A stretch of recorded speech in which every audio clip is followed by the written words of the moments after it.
નમસ્કાર મિત્રો, મારી યુટ્યુબ ચેનલ સંજય પટેલમાં આપનું હાર્દિક સ્વાગત છે.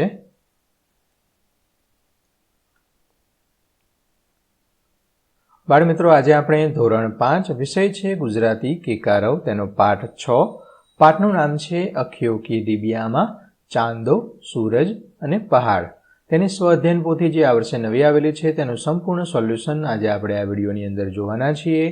પરંતુ તે પહેલાં જે મિત્રો અમારી ચેનલમાં નવા છે, જેમણે હજુ સુધી અમારી ચેનલને સબસ્ક્રાઇબ નથી કરી, તે અમારી ચેનલને જરૂર સબસ્ક્રાઇબ કરે, વિડીયો લાઇક કરે, શેર કરે અને બેલ નોટિફિકેશન આઇકોન ઓન કરે, જેથી અમારા દરેક નવા વિડીયોની નોટિફિકેશન તમારા મોબાઈલની સ્ક્રીન પર મળી શકે. મિત્રો, આ દરેક વિડીયોનું PDF સ્વરૂપે સોલ્યુશન મેળવવા માટે તમારા મોબાઈલના પ્લે સ્ટોરમાં વિશ્વગુરુ સ્ટાન્ડર્ડ 1 થી 12 ગુજરાતી સર્ચ કરી એપ્લિકેશન ઇન્સ્ટોલ કરી શકશો. તદ્દન ફ્રી છે, કોઈપણ પ્રકારનો ચાર્જ તમારે એપ્લિકેશન વાપરવાનો આપવાનો નથી. જે મિત્રો અગાઉથી એપ્લિકેશન વાપરે છે તેને પ્લે સ્ટોરમાં જઈ વર્ઝન અપડેટ કરી દેવા વિનંતી છે. ઘણા બધા નવા ફીચર્સ તે વર્ઝન અપડેટ કરશો એની અંદરથી તમને મળી રહેશે. શરૂઆતની સ્ક્રીન આવી જોવા મળશે. તેમાં સ્વઅધ્યયન પોથી પર ક્લિક કરી ધોરણ પસંદ કરી વિષય ગુજરાતી પર ક્લિક કરતાં વિડીયોના ઓપ્શન પરથી તમે વિડીયો જોઈ શકશો અને PDFના ઓપ્શન પરથી તમે PDF સ્વરૂપે સોલ્યુશન મેળવી શકશો. ખૂબ જ સારી એપ છે, એકવાર જરૂર ડાઉનલોડ કરીને જોજો. ચાલો સોલ્યુશન શરૂ કરીએ છીએ. તેમાંનો પહેલો પ્રશ્ન છે, કૌંસમાં આપેલા શબ્દોનું વર્ગીકરણ કરવાનું છે. તો આકાશ છે, તો આકાશને લગતા સૂરજ, તારા, ચંદ્ર અને વાદળનો સમાવેશ થાય છે. પર્વતને લગતું તેમાં ખીણ, ટોચ, તળેટી અને શિખરનો સમાવેશ થાય છે. વનસ્પતિમાં પાંદડા, ફૂલ, વેલા અને જાડી ઝાંખરાનો સમાવેશ થાય છે.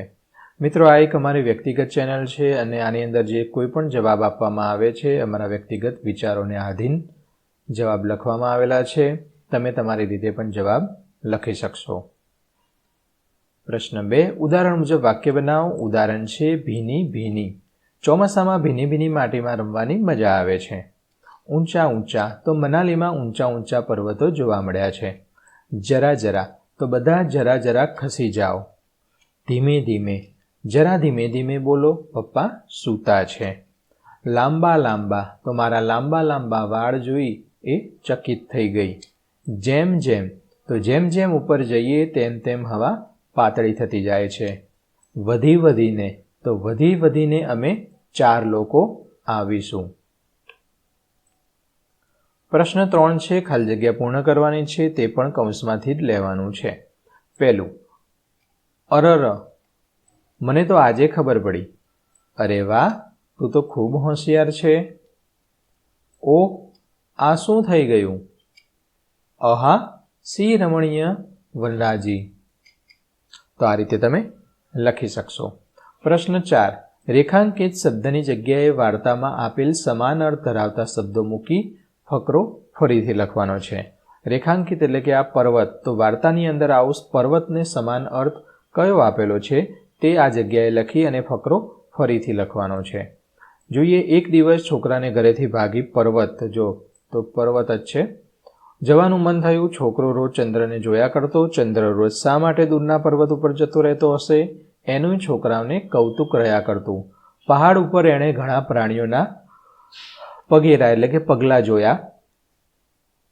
તે જે જોવા અને જાણવા અહીં આવ્યો હતો તે કંઈ અહીં નહોતું. છોકરાને એનો રંજ ન થયો. અ વિભાગની પંક્તિઓને બ વિભાગ સાથે યોગ્ય જોડ બનાવીને લખવાની છે. તો જોઈએ, અ વિભાગની સાથે બ વિભાગ. સપના રે સપના હૈ કોઈ અપના, આ અહીંયા લખી દેવાનું છે. પીલે પીલે કેસરી હે ગાવ, તો તેમાં આવશે ગીલી ગીલી ચાંદની કી છાવ. અખિયો કી ડિબિયા, તો તેમાં આવશે ભરદે નિંદિયા, તો એ પણ અહીંયા લખવાનું છે. અને ભૂરે ભૂરે બાદલો કે ભાલુ, તો લોરિયા સુનાને લારું લારાલુ, તો આ રીતે તમારે લખવાનું છે. પ્રશ્ન 6, પ્રશ્નના જવાબ લખો. પહેલો પ્રશ્ન, છોકરો ચંદ્રના વધવા અને ઘટવા પાછળ શું માને છે?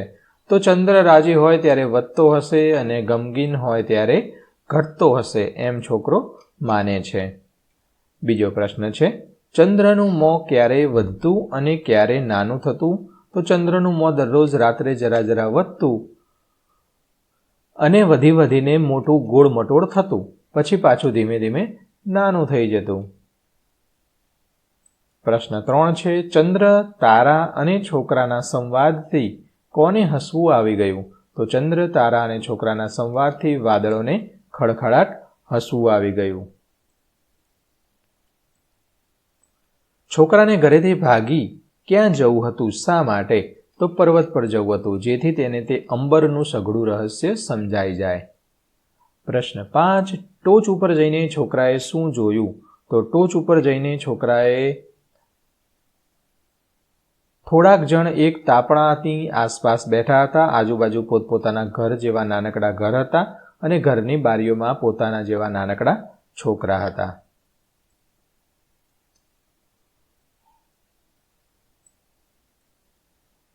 પ્રશ્ન 7, પાઠ્યપુસ્તકનું પાના નંબર 93, એની ઉપર ફકરો આપેલો છે. આખરે ટોચથી શરૂ થાય છે અને વિચાર કરતા હશે ત્યાં પૂર્ણ થાય છે. આ જે ફકરો છે તેનો સુંદર અક્ષરોમાં આ જે જગ્યા આપી છે એની અંદર તમારે લખવાનું છે.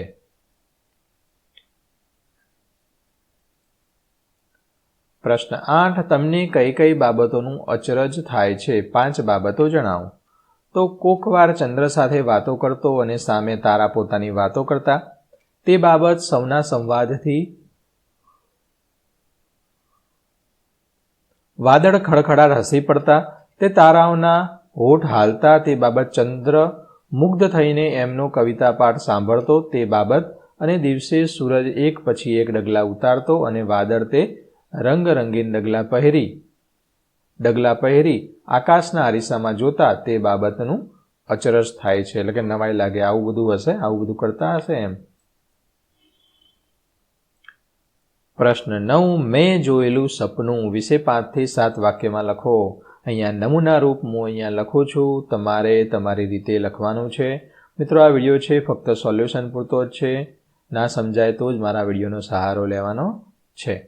તો મેં જોયેલું સપના, જો તમે સપનાની અંદર અમેરિકા ગયા હોય કે બીજે ક્યાંય ગયા હોય અથવા પ્લેનમાં બેસ્યા અને આવું કર્યું, તો એવું પણ સપનું હોય. સપનું કોઈ પણ પ્રકારનું હોય. ઓકે, તો સપનું છે અહીંયા લખવાનું છે. તો એક દિવસ રાત્રે મને એક ખૂબ જ અજબું ગજબું એટલે કે અજબ ગજબ જેવું સપનું આવ્યું. મેં જોયું કે હું મારા મિત્રો સાથે એક સુંદર બગીચામાં રમતો હતો. ત્યાં રંગબેરંગી ફૂલો ખીલેલા હતા. અચાનક એક નાની પરી આવીને મને કહ્યું, ચાલ હું તને જાદુઈ દુનિયા બતાવું. પરીનો હાથ પકડીને હું એક ઝગમગતી દુનિયામાં પહોંચી ગયો. ત્યાં મીઠાઈના પર્વતો, ઓહો મીઠાઈના, ચોકલેટની નદીઓ, રમકડાના ઘરો. હું ખૂબ જ ખુશ થઈ ગયો.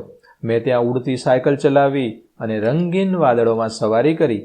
બધું બહુ મજાનું લાગતું હતું. અને સવાર ઉઠ્યો, અચાનક મારી ઊંઘ ઉડી ગઈ અને મેં જોયું તો આ તો ખાલી સપનું હતું. આવું લખી શકો તમે. તો મિત્રો, આશા રાખું કે આ વિડીયો છે તેનું સોલ્યુશન તમને સારી રીતે સમજાઈ ગયું હશે. દરેક વિડીયોનું PDF સ્વરૂપે સોલ્યુશન મેળવવા વિશ્વગુરુ એપ ઇન્સ્ટોલ કરો, તદ્દન ફ્રી છે. એપ્લિકેશન વાપરવાનો કોઈ પણ પ્રકારનો ચાર્જ તમારી પાસેથી લેવામાં આવતો નથી. ફરી મળીશું આગળના વિડીયોમાં, ત્યાં સુધી આવજો.